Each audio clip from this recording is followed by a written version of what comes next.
My dad is crying because he wants to live with me after everything is done to me. Plus update. I, 26 female, have dealt with a lot from my alcoholic dad. Growing up, he was never mean to me, but never really a father. He worked overnight and slept all day. His drinking got worse when I was 16 and continued to decline. When I was 18, he lost his job and chose to drink with his friends instead of finding a new one.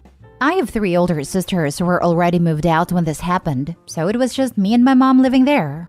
Electricity would get turned off, water shut off. He wouldn't pay for more oil in the winter, so I would have to sleep in a freezing cold house under 6 blankets. He spent most of this time at his friends' houses, so we didn't have to even deal with it. My mom barely made enough money to cover groceries and other expenses, and I was full-time student in beauty school and had a part-time job, so it couldn't help much either. My parents fought terribly because of this, and living there was hell. So I moved in with my boyfriend at a time, now fiancé, with his family, because I couldn't take it anymore. After this, I barely heard from my dad for years. He ended up losing the house, and my mom got a cheap apartment for herself that she could barely afford. My dad became homeless and either slept in his car or hung out with his addict friends. This went on for 5 years, and he barely talked to me during this time. Fast forward to the present. My fiancé and I worked our butts off for ourselves and built a house. We've been moved in for 18 months. But one day after we moved in, I was T-boned by a pickup truck and sustained horrible injuries. My dad found out at Christmas, which was when the injuries were still fresh, but didn't bother to text or call me once after that. Now, he had a stroke in January. He actually does have Medicare, so he's been in a state-run nursing home since then. He's miserable there and keeps calling his sister, sobbing that he has 4 daughters but none of them will take him in. He's staying in this nursing home for free, and my sisters and I all have full-time jobs and are starting our own lives. My dad has always been a very irresponsible person, leaves the front door open all night, leaves the stove on, etc. On top of all that, he just had a stroke, so him staying with one of us would turn us into a nurse. I'm working full-time, planning my wedding and still doing finishing touches on my new house. I worked hard for all of this despite what he put me through. I am the only one out of my sisters that still lives in the area. The rest of them moved away, all about 2 hours away or so. My dad told his sister he is waiting for my fiancé and I to open our house to him because he wants to stay around here. His sister feels so bad for him and asks us all if we could do a family phone call on Friday, just my sisters and my aunt, because he's so unhappy and is so sad his daughters don't want him. I'm absolutely furious that he is calling around telling people in the family that I won't offer my house to him after everything he put me through. My aunt even told him he can stay with her until his disability comes in, and he told her he wants to stay with his daughters. Like he has a right to pick and choose. He didn't even bother to freaking text or call me when I was suffering from my accident. But he is expecting me to open my home to him when I'm planning a wedding and working full-time? I'm starting my life and I want no part of this, especially because he can either continue staying in the nursing home or stay with my aunt. I'm going to have to be rude on this phone call because everyone is probably expecting me to feel bad for him. I don't. He did this all to himself. He chose to stop working. He chose to give up on parenting when I still needed him. He chose to not be involved in my life. Now you're going to make me feel guilty for not opening my home to you? Side note, I've even been going to the nursing home once a week to get his dirty clothes and do them for him, despite all the anger I've had towards him all these years. I'm about to stop doing that too. They can do his laundry in the nursing home. Now for the top comments before reading the update. First, congratulations and best wishes to you and your fiancé. Second, I'm very sorry that you're going through all of that. But you absolutely have every right to refuse to give in to his manipulation, guilt-tripping, and other nonsense. If other family members are very worried about him, well then they can move him in with them.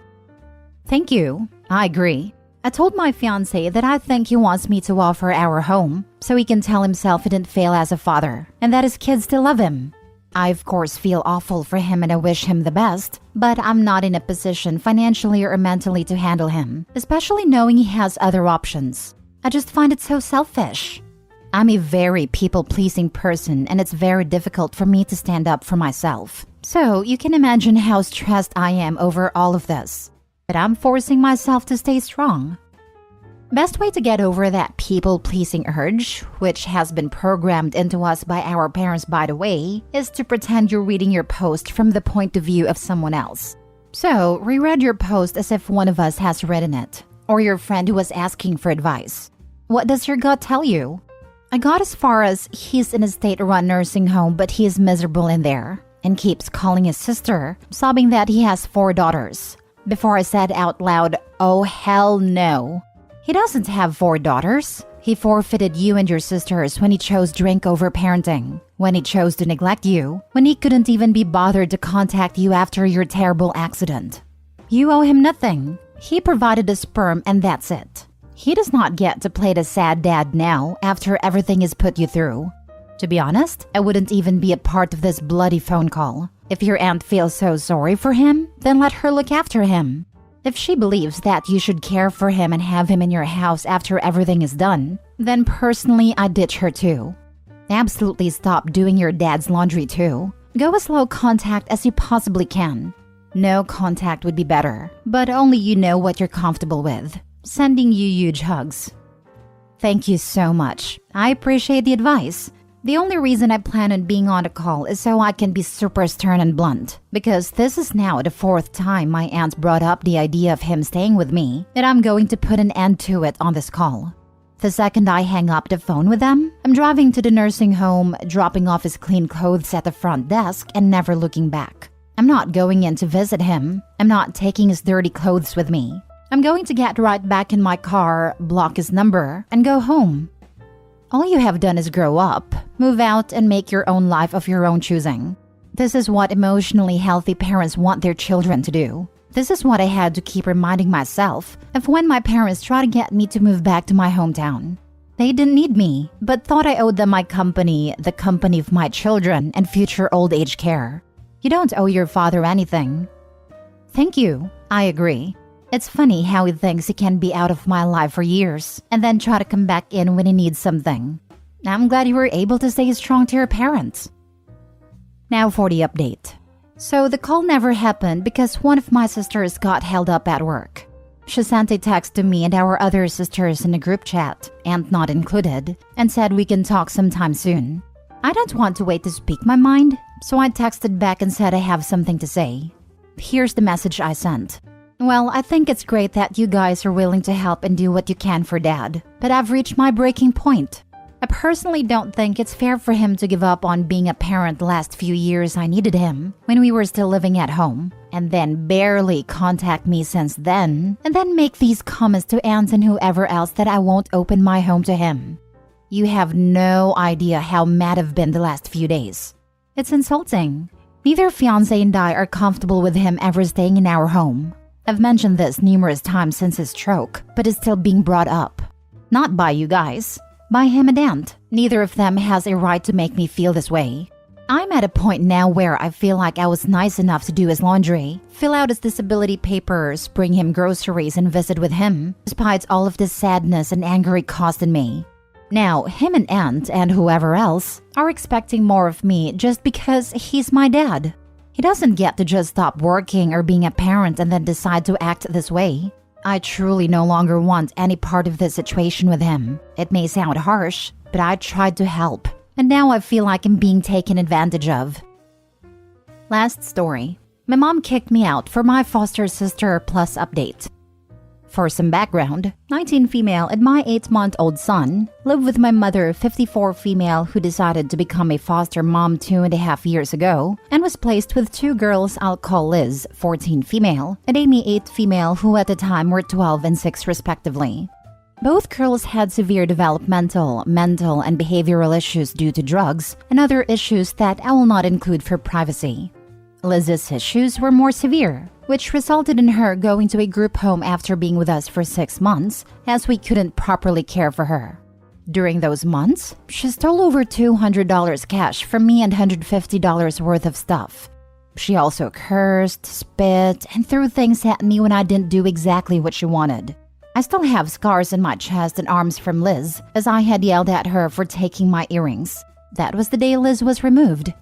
So about a month ago, my mom told me that she was going to bring Liz back, as she needed a place to stay till she could get a bed at a better facility. I did not feel comfortable with her around me or my son at all, and when I told my mother this, she told me that I could leave then. So I packed up our stuff and am now staying with my sister. I have an apartment set up already but can't move in till August. I just don't know what to do and feel so unimportant. Edit. I just wanted to add a little more context for everyone. So for everyone asking if Amy still lives with my mom, sadly, yes, she does. And now that I'm not there to help her, I'm very concerned about her. I am my mom's fourth bio kid and her youngest bio kid. My older sister took primary care of me until my mother kicked her out.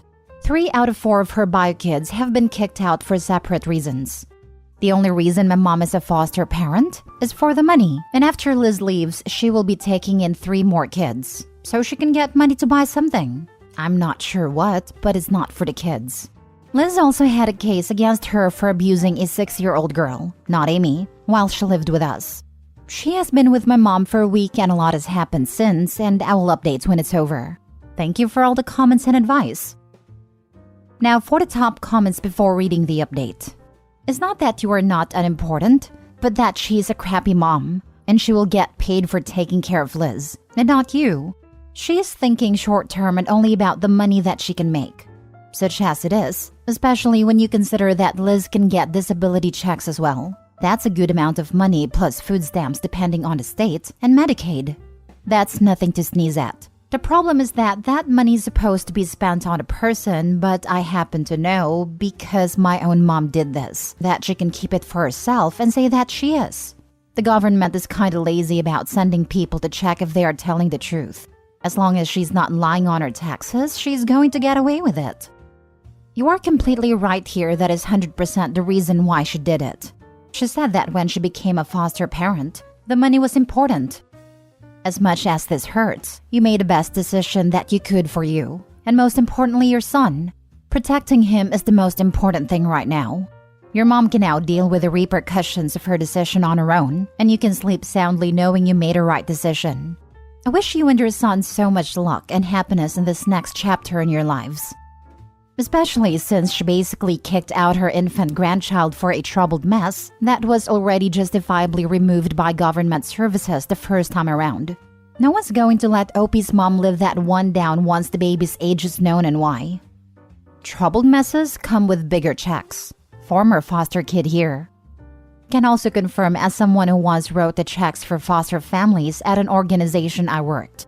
It is significant the difference between a youth with and without that need for extra help. My sister used to purposely take in little tyrants. You know, the ones that bite people and need therapy 4 times a week. She was getting tons of money. They also get more for infants and toddlers. If your mom is okay with putting you and your child in harm's way, I hope down the road she's not confused as to why she has a daughter and a grandchild that she is cut off from. If I cut her off, so will the rest of my family. I'm the only reason they haven't gone no contact with her. Then that's on her, not you. Unfortunately, we reap what we sow, and your mom being cut off is not your responsibility. I feel for you, I really do. But you'd be sacrificing yourself and your sanity so she can continue to mistreat you. Now for the update. Liz was officially and permanently removed from my mom's care and will not be allowed to stay in foster homes with any kids. She's a child, and I don't take joy in her life getting harder, but I'm relieved for the safety of Amy, who is still with my mom. So for a full description of what led to this, about 2 days after she returned to the house, she got mad at Amy and took a handful of Aleve, painkiller. After being rushed to the hospital, she repeatedly said she didn't want to die. She just wanted to feel pain because she was mad. After that, they still put her back in my mom's house, where about 2 days later she stole a lighter and proceeded to light the house on fire. I do not know why she did it. She gave about 50 different versions of why, but ultimately it was probably because she wanted something. After multiple psychological evaluation and questioning, she said that next time she will burn the whole house down and make sure that no one escapes. There will not be a next time. On a different note, I will not be cutting off my mom until she no longer has kids in her house. I will, however, be going low contact. For everyone telling me to report her, she told her caseworker exactly why she wants more fosters, and the caseworker proceeded to find her a 17 female, 12 male, and 6 female. And in the caseworker's words, the 17-year-old will take care of the other 2, plus Amy. They will be placed next month. The system is so hugely screwed, I'm not quite sure what to do. Thank you for the advice, support, and even the criticism. It gave me a great laugh. Sorry I didn't update sooner. I didn't know what was happening until 9 last night, and I was working.